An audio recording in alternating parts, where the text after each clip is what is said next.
আজকে সকাল থেকে শরীরটা ভীষণ খারাপ লাগতেছে, কোনো কাজ টাজ করতে ইচ্ছা করতেছে না। ভাবছিলাম যে আজকে কিছু রান্না করতাম না, শুধু ডাল আর ডিম বড়া করে সকালের খাওয়া দাওয়া। হ্যালো এভরিওয়ান, আমি অপরাজিতা ত্রিপুরা থেকে তোমরা সবাইকে জানাই শুভ নববর্ষের অনেক অনেক শুভেচ্ছা।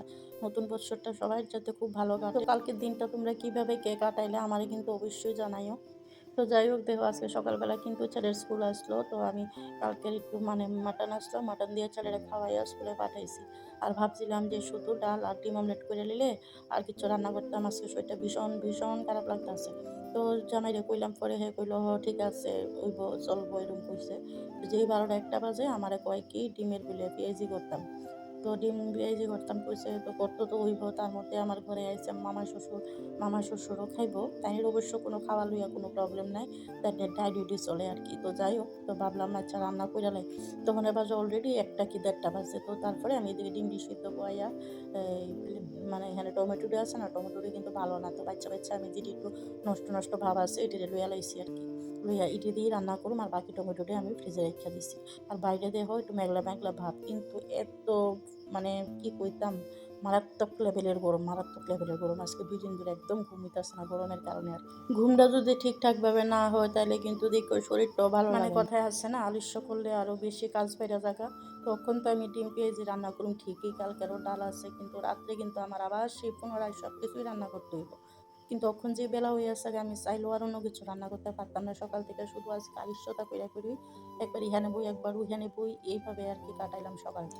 আচ্ছা বন্ধুরা, তোমরা যারা যারা এই পর্যন্ত আমার ভিডিওটা দেখছো, তোমরা যদি আমার ভিডিও ভালো লাগে থাকে আর তাহলে আমার প্রতিদিনের জীবনযাপন দেখার লেগে আমার চ্যানেলটারে সাবস্ক্রাইব করে সবাই আমার পাশে থাকবো, নিত্য নতুন ভিডিও দেখা। তোমরা তো জানোই আমার ঘরে এসি নষ্ট, এই কারণে গরমে আরো বেশি কষ্ট পাইতেছি, কারণ আমরা যে রুমটার মধ্যে ঘুমাই এই রুমটার মধ্যে মানে মারাত্মক লেভেলের গরম আর কি। আর এখন তো সামনের ঘরে ঘুমাইতে পারি না, যেহেতু ঘরে একজন মানে গেস্ট আছে, তাই নিয়ে এই রুমে ঘুমায়।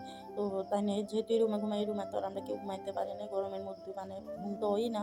সারা রাত্র শুধু মানে এপাশে ওপাশ করি, আর ভোরবেলা উঠটা দেখে আর কি আর ঘুম হয় না।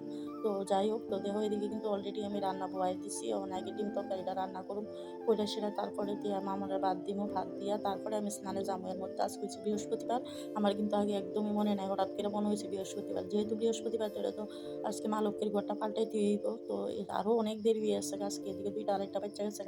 তো ভাবছিলাম আমার হাজব্যান্ড দিব পূজাটা, তো হেও কইতাছে আমারও শরীর ভালো লাগতেছে না, যেহেতু 2 দিন ধরে প্রচণ্ড পরিশ্রম গেছে, মানে এই কারণে আর কি। তো আমি আর চাপ দিচ্ছি না, আমি এদিকে তরকারিটা ভালো করে মানে সব কিছু কইরা বহাইয়া, তো ওখানে আগে মামার লেগে ভাত বাড়ুম, ভাত বাইরা তারপরে দিয়া আমি মানে স্নানে যামোগা, আর হেরকম ভাত টাত নামাইতো আর কি।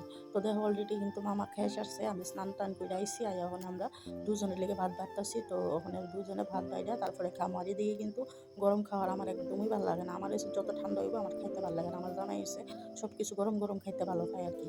তো যাই হোক, আমরা ওখানে একটু ভাতটা খাই। তোমরা সবাই কেমন আছো অবশ্যই আমাদের জানাইও।